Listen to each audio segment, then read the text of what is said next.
Have you been buying skincare products, using them for a while, and feeling like you're not getting the result you expected, or perhaps it's not working the way you think it should? Then today's video just might be for you. Hi everyone, welcome back to Sheri Approved. Thank you so much for joining me today. I'm so excited to be with you guys again for another video. And in today's video, I want to talk about some of the reasons why your skincare products or your skincare routine or your skincare ingredients may not be working for you.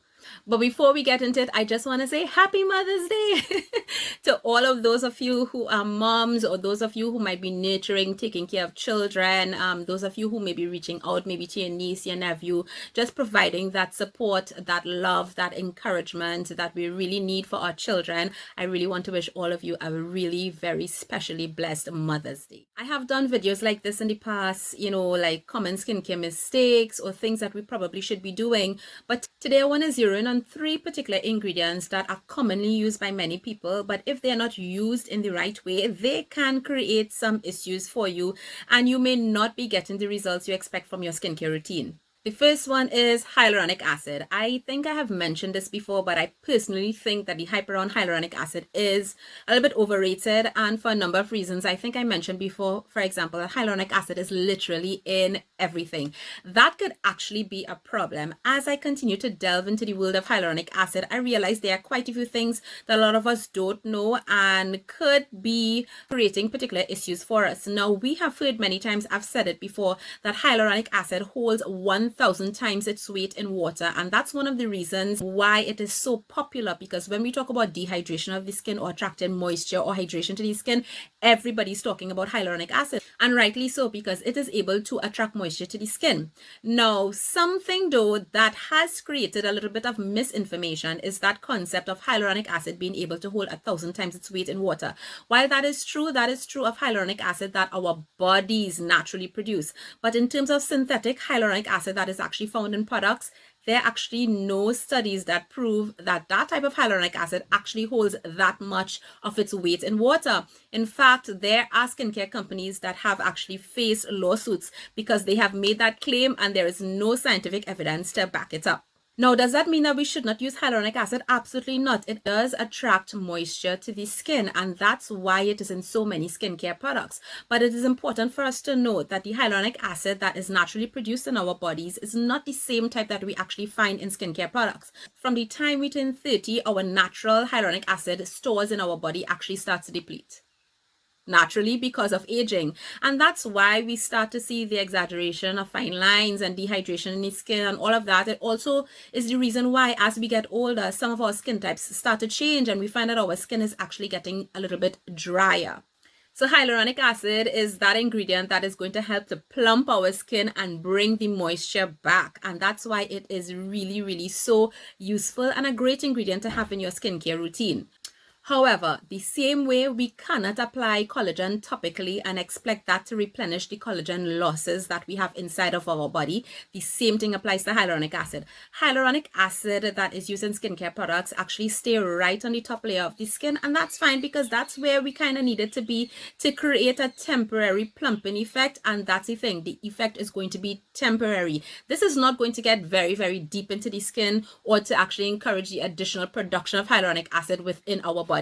Now, what are some of the main issues you might realize when you start using this ingredient? When hyaluronic acid became extremely popular, and I think The Ordinary was responsible for that, because of course the hyaluronic acid is one of the most popular, most loved hyaluronic acid serums. And again, I'm not saying this in a negative way at all. I just want us to understand that we just need to be mindful of certain things. A lot of people actually started to realize that with the increased use of hyaluronic acid in their skincare routine, they were actually having some redness, some skin irritation. Not only that, their skin was becoming dehydrated. In fact, the opposite was happening compared to what they expected hyaluronic acid to do.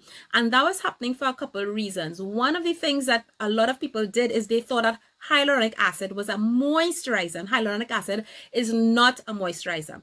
Hyaluronic acid is a humectant. It means that it attracts the moisture to the skin. However, it does not seal it in. And if you don't seal in hyaluronic acid with a moisturizer, it is going to take whatever water it has held onto it and it's going to literally evaporate off the skin.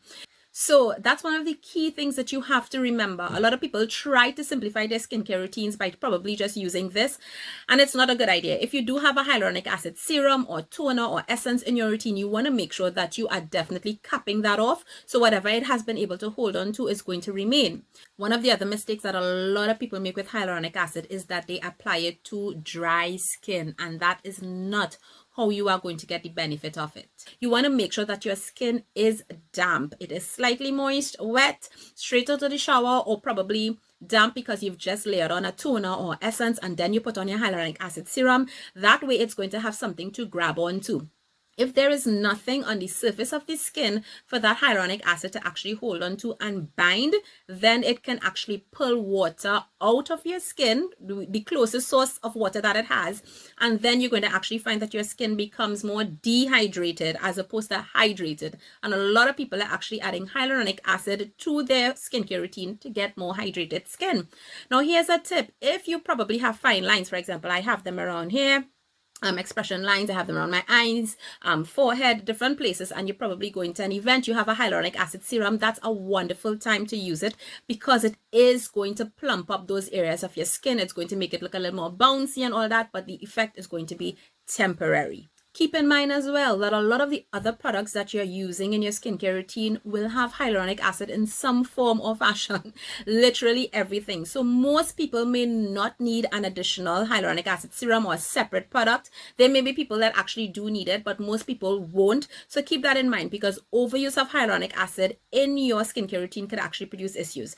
Just to recap everything I just said in a nutshell, number one, you want to make sure that you apply hyaluronic acid on damp skin. Number two, you want to make sure that you seal that off with a moisturizer so that you can actually get the benefits of your hyaluronic acid. The next reason your skincare routine might not be working for you might have to do with your use or lack of use or misuse of sunscreen. You all know I must talk about sunscreen because sunscreen is everything. Literally, if you do nothing else but you just wear sunscreen every single day, I'm going to be so happy. You're going to be so happy. 20 years from now, you're going to be very happy. Sunscreen is needed and it is absolutely necessary. If you hear nothing else in this video, please start wearing sunscreen if you are not. So why am I talking about sunscreen and why the improper use or lack of use of sunscreen may cause your skincare routine to not be working is because all the products that you're using, you're adding vitamin C, you're using niacinamide, you're using arbutin, you're using kojic acid, you started using retinol, you're probably using your AHAs and BHAs, and all of those things are doing lovely work on your skin, and you are giving your skin zero protection if you are not wearing sunscreen. It makes no sense, literally, doing any of that without sunscreen. It is going to be a waste of dollars, time, effort, and all of that, and then you may wonder what is going on. Especially if you are suffering from anything related to hyperpigmentation, sunscreen is your first line of defense. So you really want to make sure that you get your sunscreen in. Now, a lot of people will just be like, oh, I'm using sunscreen, and they just dot a few dots on their face, and that is not how much you should be using. In fact, if you're doing that, you are getting way less than the coverage that's on your tube. You want to be applying at least a 1/4 teaspoon for your face, 1/2 teaspoon for your face, ears and neck, and that's your initial application. So one of the main reasons why some people may not be getting the results from their skincare routines because they're not applying enough sunscreen. A lot of studies have been done to measure how much sunscreen we actually use. So a lot of us, like I said, will use the 2-finger, 3-finger rule. But really and truly, if you want to get accustomed to it, get a measuring spoon. I actually do have one. Measure out the amount of sunscreen that you use or you should use, and then you would actually get an idea of how much you should be applying every day as your first layer. The second thing is a lot of us are not reapplying. If you are going to be exposed, especially because you're going to go outside or you sit next to a window, UV light will penetrate windows. You need to be reapplying your sunscreen every couple hours. It's so important. Now, for a lot of us, there's a big issue with how do we reapply sunscreen over makeup, and that's why a lot of dermatologists will tell you make sure you start off with a really good base, because do you know that in a couple hours there's certain UV filters will actually disintegrate and they're no longer effective. So you think you put on a good bit of sunscreen to start off the day, within a couple hours you literally have no protection because those things are breaking down when it comes into contact with UV light. So that reapplication is really, really important. Now, some people, perhaps if you're not wearing makeup, reapplication is going to be a lot easier for you. There are a lot of hacks on YouTube, TikTok, etc., where they show people actually using like damp beauty sponges to reapply their sunscreen over makeup. We have a lot of brands actually coming out with sunscreen in the form of powders. And I will just say, especially with the powders, you want to make sure that's not your only sunscreen. Make sure you apply a good sunscreen first under your makeup, and you could actually use that to give yourself some reapplication during the day. That's going to be critical for the success of your skincare routine. Let me just also mention that we need to be mindful of what our labels say. So SPF 30 is the absolute minimum that you should be reaching for, because a lot of people are actually not applying how much sunscreen they need or they should be using. So if you're not applying the amount that you should be using and you're using SPF 30, you're actually getting less than that in terms of your protection. Now, mind you that SPF 30 only tells us about the UVB protection. It doesn't tell us about the UVA protection, which is why if you're taking up a sunscreen in terms of more Western brands, you want to make sure that it says broad spectrum, which means that it's also going to be covering you for UVA rays, which are the ones that will cause premature aging, fine lines, etc.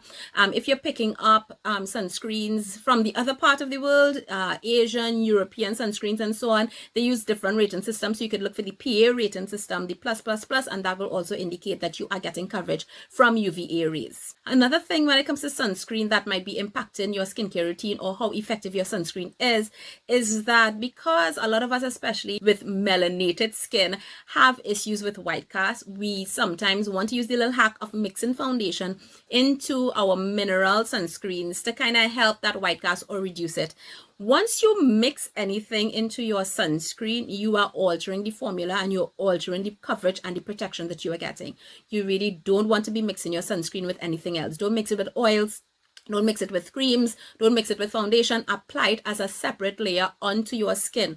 Unless a product like a moisturizer or foundation already comes formulated like that, then that's fine. But don't go playing scientist, not with sunscreen.